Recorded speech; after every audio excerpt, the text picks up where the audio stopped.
Hello students, YouTube channel socio classes में आपका स्वागत है। आज हम इस वीडियो में पॉलिटिकल साइंस के बीए 6th सेमेस्टर के लिए मोस्ट इम्पॉर्टेंट क्वेश्चंस डिस्कस करने जा रहे हैं जो कि हिंदी मीडियम में तैयार किए गए हैं। इससे पहले इंग्लिश मीडियम में इसका वीडियो बना के अपलोड कर दिया गया था। बहुत सारे स्टूडेंट्स की डिमांड थी कि इसको हिंदी और पंजाबी मीडियम में भी अपलोड किया जाए, तो इसलिए ये अब हिंदी मीडियम में और नेक्स्ट इसके बाद ही पंजाबी मीडियम में भी अपलोड कर दिया जाएगा।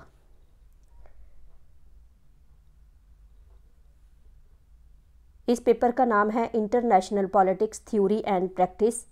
इसमें सबसे पहले शॉर्ट क्वेश्चंस है। जैसे ही आपका पेपर का पैटर्न है वैसे ही इसको तैयार किया गया है, और इसके अलावा बाकी सारे सब्जेक्ट्स के आपको मोस्ट इम्पॉर्टेंट क्वेश्चंस मिल जाएंगे। इंग्लिश मीडियम के सारे अपलोड कर दिए गए हैं, लेकिन हिंदी और इंग्लिश पंजाबी मीडियम के अपलोड किए जा रहे हैं। आपके पेपर से पहले ये सारा काम कर दिया जाएगा। अभी इसके शॉर्ट क्वेश्चंस इस तरह से हैं। अंतर्राष्ट्रीय राजनीति की कोई दो विशेषताएं लिखिए। नेक्स्ट है अंतर्राष्ट्रीय राजनीति का अध्ययन क्यों महत्वपूर्ण है। एंड देन अंतर्राष्ट्रीय राजनीति और अंतर्राष्ट्रीय संबंध से संबंधित कैसे हैं। एंड देन यथार्थवादी और आदर्शवादी उपागम में कोई दो अंतर लिखिए। एंड देन राष्ट्रीय शक्ति की कोई दो सीमाएं लिखिए। नेक्स्ट है सामूहिक सुरक्षा की कोई दो परिभाषाएं बताइए। एंड देन आदर्शवादी उपागम के विरुद्ध 4 तर्क दीजिए।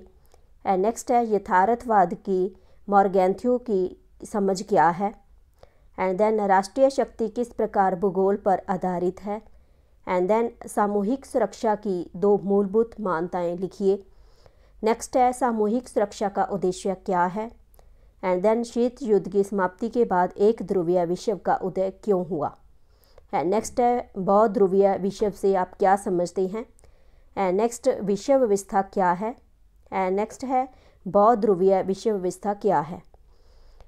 नेक्स्ट सार्क बनाने का उद्देश्य क्या था। एंड देन नई अंतर्राष्ट्रीय आर्थिक व्यवस्था क्या है। इसके बाद है डिटेंट से आप क्या समझते हैं। नाटो क्या है। वार्सा संधि के दो देशों के नाम लिखिए, और पुराने और नए शीत युद्ध के बीच कोई दो अंतर लिखिए। नेक्स्ट क्वेश्चन बहु ध्रुवीय अंतर्राष्ट्रीय व्यवस्था से आप क्या समझते हैं। एंड देन सार्क के सदस्यों के नाम लिखिए। एंड देन गुट निरपेक्षता का अर्थ स्पष्ट कीजिए। एंड नेक्स्ट G8 क्या है। नेक्स्ट क्वेश्चन NIEO के कोई दो कारक लिखिए। And then Politics Among Nations पुस्तक के लेखक कौन है। नेक्स्ट क्वेश्चन है अंतर्राष्ट्रीय राजनीति एक सभ्यत अनुशासन है, टिप्पणी कीजिए। एंड देन आदर्शवादी उपागम की कोई 4 मूलभूत मान्यताएं लिखिए। एंड नेक्स्ट क्वेश्चन अंतर्राष्ट्रीय राजनीति के अध्ययन का यथार्थवादी दृष्टिकोण किस प्रकार शांति का विरोध करता है, व्याख्या कीजिए। एंड नेक्स्ट है राष्ट्रीय शक्ति की 4 प्रमुख सीमाएं लिखिए। स्टूडेंट्स इन क्वेश्चंस को बहुत अच्छे से प्रिपेयर कर लेना। इसी के बीच में से ही आपको क्वेश्चंस आएंगे। जब आप लॉन्ग क्वेश्चन करोगे उसमें से भी बहुत सारे क्वेश्चंस निकल आएंगे, और इस तरह के क्वेश्चंस आपको पेपर में आने हैं। एंड देन किस काल को शक्ति संतुलन का स्वर्ण युग कहा जाता है। एंड नेक्स्ट क्वेश्चन अंतर्राष्ट्रीय राजनीति में सामूहिक सुरक्षा कितनी महत्वपूर्ण है। नेक्स्ट क्वेश्चन दिव्य ध्रुवीयता के परिवर्तन में नैम की क्या भूमिका थी। एंड नेक्स्ट आप अमेरिकी आधिपत्य को कैसे समझते हैं। एंड नेक्स्ट क्वेश्चन ब्रिक्स पर टिप्पणी लिखिए। नेक्स्ट है सार्क क्या है, सदस्य देशों के नाम बताइए। एंड नेक्स्ट BREXIT से आप क्या समझते हैं, ब्रेक्सिट की व्याख्या करें। यूरोपीय संघ क्या है। एक्टान का पूर्ण रूप क्या है। अंतर्राष्ट्रीय संबंधों और अंतर्राष्ट्रीय राजनीति के बीच अंतर। एंड नेक्स्ट अंतर्राष्ट्रीय राजनीति में क्षेत्रवाद क्या है। एंड नेक्स्ट है हंस J मॉर्गेंथ्यू द्वारा लिखी गई प्रसिद्ध पुस्तक कौन सी है, जब यह प्रकाशित हुई थी उसके बारे में लिखिए। किस अमेरिकी राष्ट्रपति ने अंतर्राष्ट्रीय राजनीति में आदर्शवाद की वकालत की। एंड नेक्स्ट राष्ट्रीय शक्ति से आप क्या समझते हैं। उसके बाद राष्ट्रीय शक्ति के 4 तत्व लिखिए। नेक्स्ट, अंतर्राष्ट्रीय राजनीति में सामूहिक सुरक्षा किस प्रकार महत्वपूर्ण है। एंड देन शक्ति संतुलन में संतुलन की क्या भूमिका है। एंड नेक्स्ट, आपके विचार से समकालीन विश्व में 4 उभरती हुई शक्तियाँ कौन सी हैं। एंड नेक्स्ट, कैसे अमेरिका महाशक्ति है।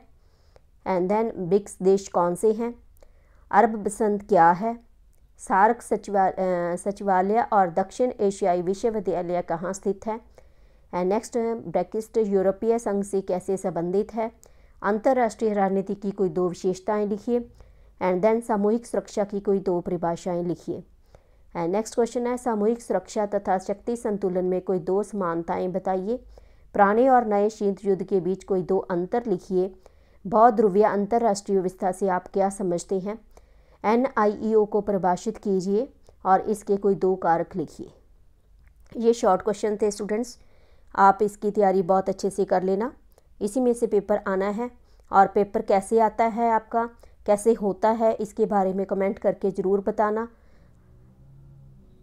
नेक्स्ट है लॉन्ग क्वेश्चन जो ऐसे टाइप होंगे। 18 मार्क्स का क्वेश्चन होगा। हर एक यूनिट में से 2 लॉन्ग क्वेश्चन पूछे जाएंगे जिसमें से आपने 1 करना है। जितने क्वेश्चन यहाँ इंपॉर्टेंट बनाए गए इन सभी को कर लेना। इसी में से आपका पेपर आना है, लेकिन इसमें से कुछ छोड़ना नहीं है, क्योंकि 2 में से 1 क्वेश्चन भी यहाँ से आ जाता है तो उसकी तैयारी आपकी होगी और अच्छे से आप कर पाओगे। क्वेश्चंस मोल्ड करके डाले जा सकते हैं, इसमें भी कोशिश की गई है कि क्वेश्चन को मोल्ड किया जाए ताकि आपको पता चल सके कि वहाँ कैसा क्वेश्चन मोल्ड होता है। एंड नेक्स्ट, इसमें यूनिट फर्स्ट में है अंतर्राष्ट्रीय राजनीति को परिभाषित कीजिए तथा इसके क्षेत्र को लिखिए।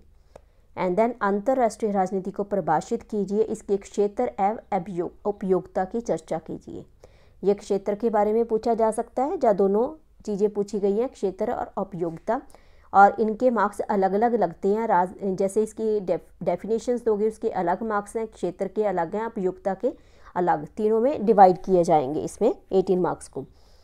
और नेक्स्ट है अंतर्राष्ट्रीय राजनीति में आदर्शवादी दृष्टिकोण नैतिक मूल्यों पर निर्भरता और अंतर्राष्ट्रीय संस्थानों और अंतर्राष्ट्रीय कानून के विकास पर जोर देता है। उपरोक्त कथन के आलोक में आदर्शवादी उपागम की प्रमुख विशेषताओं की विवेचना कीजिए। नेक्स्ट क्वेश्चन है अंतर्राष्ट्रीय राजनीति सत्ता के लिए संघर्ष है। इस कथन के आलोक में अंतर्राष्ट्रीय राजनीति की प्रकृति एवं कार्य क्षेत्र की विवेचना कीजिए। एंड देन अंतर्राष्ट्रीय राजनीति के अध्ययन के लिए आदर्शवादी सिद्धांत का आलोचनात्मक मूल्यांकन कीजिए। एंड देन अंतर्राष्ट्रीय राजनीति से आप क्या समझते हैं, हमें अंतर्राष्ट्रीय राजनीति का अध्ययन करने की आवश्यकता क्यों है, इसके बारे में बताइए। एंड नेक्स्ट है अंतर्राष्ट्रीय राजनीति के प्रति आदर्शवादी दृष्टिकोण का समालोचनात्मक मूल्यांकन कीजिए। एंड नेक्स्ट मॉर्गेंथु के अंतर्राष्ट्रीय राजनीति के यथार्थवादी सिद्धांत की विवेचना कीजिए। अब यूनिट सेकंड के क्वेश्चन इस तरह हैं। राष्ट्रीय शक्ति से आप क्या समझते हैं, राष्ट्रीय शक्ति के तत्वों की चर्चा कीजिए। एंड नेक्स्ट है शक्ति संतुलन को परिभाषित करें और आलोचनात्मक मूल्यांकन करें। एंड नेक्स्ट है राष्ट्रीय शक्ति को परिभाषित कीजिए, इसकी प्रकृति और सीमाओं की विवेचना कीजिए। एंड देन राष्ट्रीय शक्ति, सैन्य शक्ति, आर्थिक शक्ति और मनोवैज्ञानिक शक्ति का योग है, टिप्पणी कीजिए।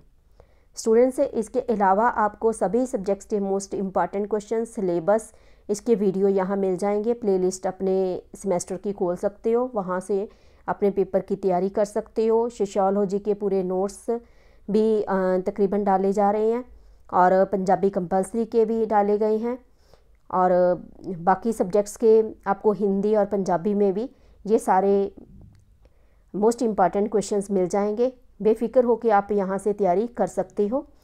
नेक्स्ट है सामूहिक सुरक्षा से आप क्या समझते हैं, इसकी विशेषताएं लिखिए। नेक्स्ट, संयुक्त राष्ट्र सुरक्षा परिषद सामूहिक सुरक्षा के प्रश्न में से कैसे निपटती है। एंड देन राष्ट्रीय शक्ति के तत्व क्या हैं, राष्ट्रीय शक्ति की सीमाओं की चर्चा कीजिए। एंड देन सामूहिक सुरक्षा कैसे शांति सुनिश्चित कर सकती है, इसकी प्रमुख विशेषताओं की चर्चा कीजिए। यूनिट 3 है, इसमें है क्वेश्चंस, एक ध्रुवीय अंतर्राष्ट्रीय व्यवस्था पर एक टिप्पणी लिखिए।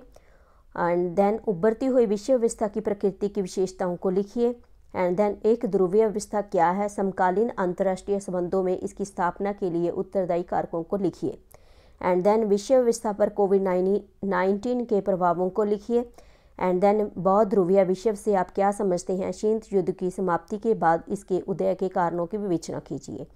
एंड नेक्स्ट उभरती हुई विश्व व्यवस्था की प्रमुख विशेषताओं की चर्चा कीजिए। एंड नेक्स्ट अंतर्राष्ट्रीय राजनीति पर बहुध्रुवीय विश्व के उद्भव के प्रभावों की चर्चा कीजिए। एंड देन उभरती हुई विश्व व्यवस्था की मूलभूत विशेषताओं की चर्चा कीजिए। एंड उभरती हुई विश्व व्यवस्था के प्रकृति की विशेषताओं को लिखिए। अब इसको मोल्ड करके क्वेश्चन को डाला गया है। अब फोर्थ यूनिट लास्ट यूनिट है, इसमें क्वेश्चंस हैं सारक के उद्देश्यों, सिद्धांतों, इसकी समस्याओं और इसके सुचारू रूप से काम करने के तरीके में पाए जाने वाले महत्व पर एक निबंध लिखिए। एंड देन सारक क्षेत्र की समस्याओं को हल करने में विफल रहा है, फिर भी इसके महत्व को नज़रअंदाज नहीं किया जा सकता। इस कथन के आलोक में सारक को अपने सुझाव दीजिए।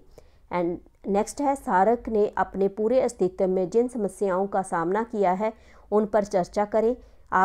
आपके विचार से इन समस्याओं का समाधान कैसे हो सकता है। एंड देन नई अंतर्राष्ट्रीय अर्थव्यवस्था की मांग राष्ट्रों के बीच प्रचलित आर्थिक असमानताओं से निकलती है, चर्चा करना। एंड देन आपके विचार से एक क्षेत्रीय संगठन के रूप में सारक की असफलता के क्या कारण हैं उसके बताइए। और नई अंतर्राष्ट्रीय आर्थिक व्यवस्था क्या है, इसके प्रमुख सिद्धांतों की विवेचना कीजिए। एंड नेक्स्ट है NIEO की प्रमुख मांगों को लिखिए। क्या ये अभी भी एक मृग तृष्णा है, इस कथन पर चर्चा कीजिए। एंड नेक्स्ट है नवीन अंतर्राष्ट्रीय आर्थिक व्यवस्था की स्थापना के लिए उत्तरदायी कारकों को लिखिए। स्टूडेंट्स, ये थे इसके मोस्ट इम्पॉर्टेंट क्वेश्चंस। आप यहाँ से अपनी तैयारी करो। Best of luck. और बाकी सब्जेक्ट्स के वीडियो भी आप ज़रूर देख लेना। Thank you so much. मिलते हैं अब अपने अगले वीडियो में।